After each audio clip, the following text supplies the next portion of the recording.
Hey guys, alright, another week of hobby. So it started off pretty good so far, so I'm pretty happy. I'm very happy the printers are working, so hopefully that continues this week, fingers crossed. But you know, there's always a chance, but we'll hope and pray that I manage to finish. So I've got one more of these little guys to do, so let's hope that happens. So yeah, let's get right into it and have a look. So I've got all these base tones on, I did some glazing. He's ready for his final highlight layers and blending and so on. And then, you know, his teeth and eyes and that sort of thing, and the base and the back. And he'll be done. So you'll definitely see the finished result of him during this hobby vlog. There's not much more to go. So that's really cool. And he'll be available next month in May.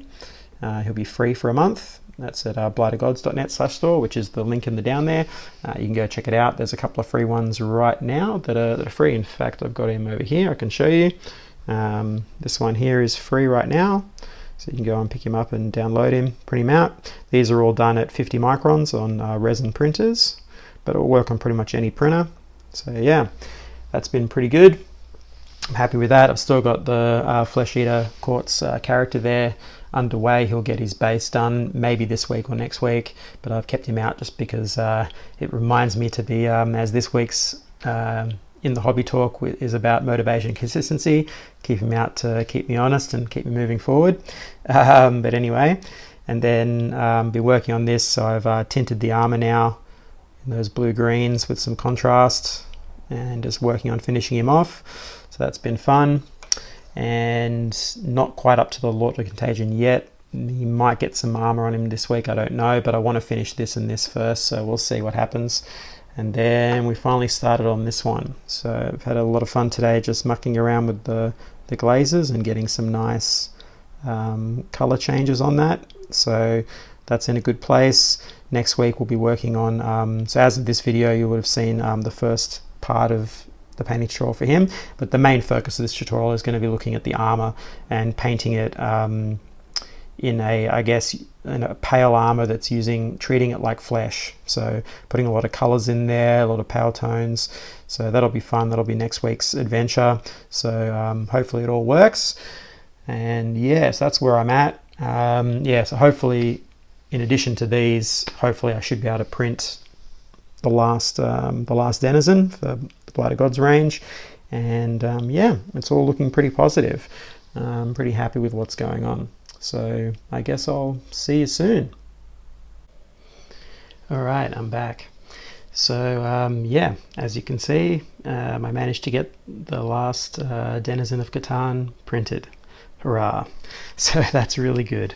So that makes 6 of them in total, and this little one here will be available in June, so it's a little bit of a way off yet. Just getting a little sneaky peek at, you know, my last one. I've already started painting him, so that's pretty cool. It came up good. All the details are there, so I'm really happy with that. So that's cool. So that gives me 6 of them, and yeah, I think that's a great start. And that'll pave the way for what I'm working on at the moment, which will be for later in the year, which will be my first, I guess, range of miniatures. And I'm going for, I suppose, a 35mm scale, something about this big, about as big as a Primera Space Marine or one of these Black Kings here, which a little bit bigger than the average human, something a bit bigger, a bit chunkier for scale, just because they're just easier to paint and all that kind of stuff. Yeah, just generally easier. So that should be really cool. And yeah, let's have a look at this finished little guy here, this cave beast. So he's going to be available in May, which is really cool. I'm really happy with how he came out. I was using similar techniques to what I was using on the Blight King tutorial for the skin. So the Corpse Pale and the Grimnar Purple built up, and then a ton of glazing layers to get variation across the surface, similar to the Monster Flesh tutorial, but like with I guess a more purplish base, not quite as pale. The Monster tutorial shows much more of a pale style, but similar techniques, same way. So yeah, really happy with that. He's come out really cool. Yeah, so we're doing well. We're doing well this time around this week. I didn't get much more on this one, but I did manage to do his leathers on the boots. and I think the wood there as well has got its highlights. So yeah, a little bit more progress on this, but haven't had a chance on the leathers, like on the straps on his armor across his body. So that's pretty cool.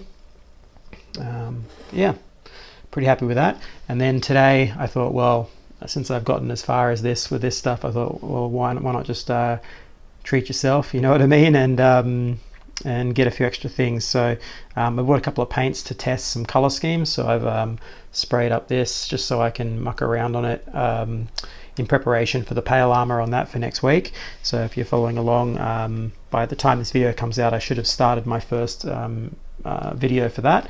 So we do the skin, and then yeah, the following week we're going to be looking at treating the armor, doing like a pale style armor and treating it like flesh, so putting all of the colors in and all that kind of stuff. I think it should be really fun.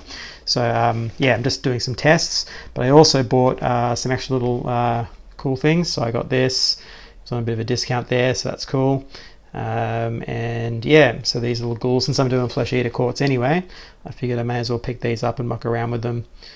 Just give me something fun to do some color scheme tests on and that sort of thing, and obviously might make for some good videos for the old YouTubes. And then I also got this because this was also kind of cheap. So it's the, I don't know what this is, a Storm Strike. I guess it's like a little mini starter box set for Age of Sigmar, and it's got about, I think, 15 models in it. There we go. Sorry, I can't put that up the right way around.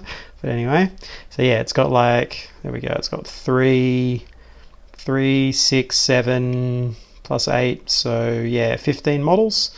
So that's cool. We've got some undead stuff which I can muck around on, and some of these Stormcast. So yeah, I've got some ideas, and I want to maybe play with some different metallics for the Stormcast, and yeah, muck around with some. I guess what would work really well in Nighthorn is probably some wet blending techniques, so I might do that in the future.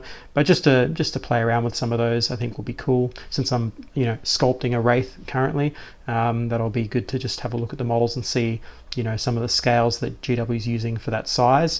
Because at the moment I'm using this as a reference just to give me a sense of scale for my own sculpting, because it is a different type of sculpting than just sculpting whatever in digital programs like ZBrush.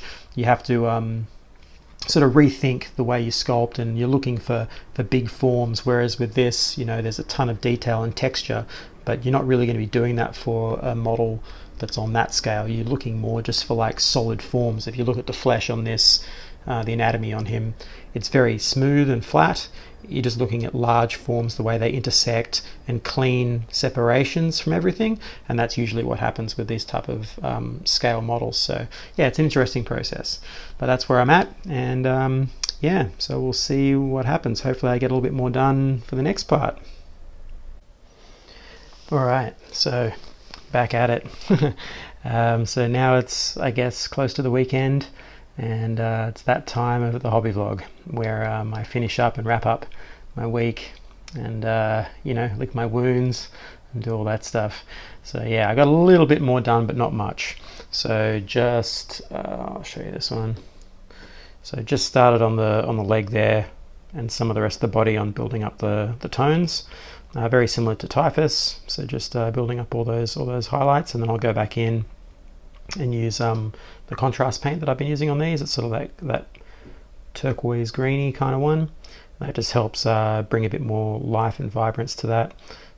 So yeah, if you saw the last hobby vlog or one before that, when I showed Typhus, it has that on there, and yeah, it's pretty cool. So yeah, I'm happy he's coming along.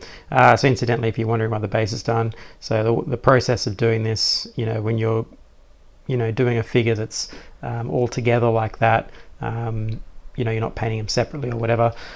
Sometimes certain color schemes, you don't want to dry brush or whatever colors on the base up onto the model, like in some cases, as I'm very much, if you've noticed any of the paint schemes here, it's all very much influenced by, I guess, a heavy metal style, which by that I mean, I guess, a more precise or neat kind of painting application, so more sort of separation and stuff like that. I still put a lot of grit and grime in there, but I do like to have that sort of cleaner look just for some reason. I guess I grew up with that, grew up in the 80s and 90s looking at all of those white dwarfs and all that stuff, and so that kind of influences my painting style. So even though Nurgle is, obviously, disease and vile things and all that stuff, I still like to have that nice separation from the feet to the ground, but still planted, so there is some color jumping up onto there, but not much.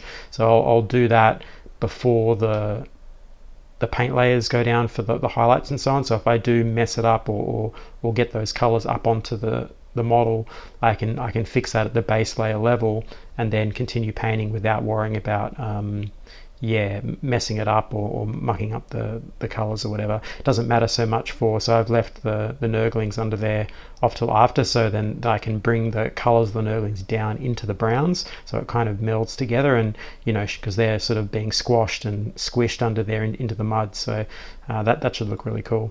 Yeah, just a little side note on how I'm doing that. But it's one of those things you have to tackle, right, when you're deciding on how you're going to paint something, like when to tackle the base and when not to. Same thing goes for this. I base coated that with the black after I'd done the layers of the brown, and now I'll come back in and dry brush up that base before I do anything else, just to make sure I've got all that done. It also helps for seeing the model as well.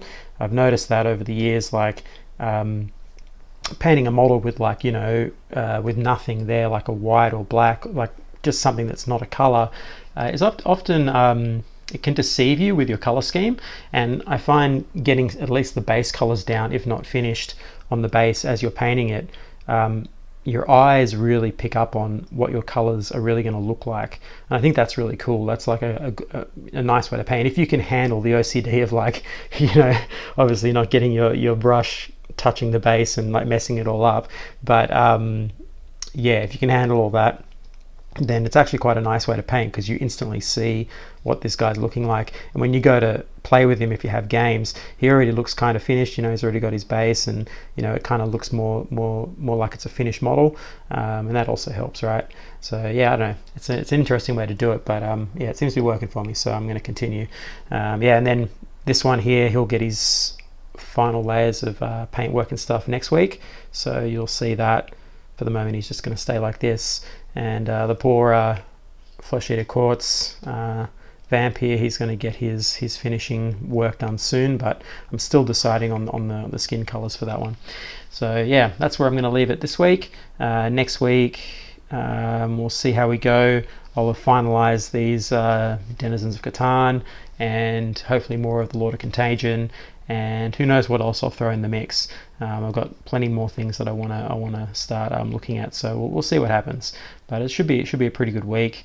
That's pretty much it. Oh, and also I managed to get all my recording stuff ready for. I'm going to be releasing some hobby news or review type videos as well next week, so you'll be able to see those. Hopefully, should work, as long as there is something to review.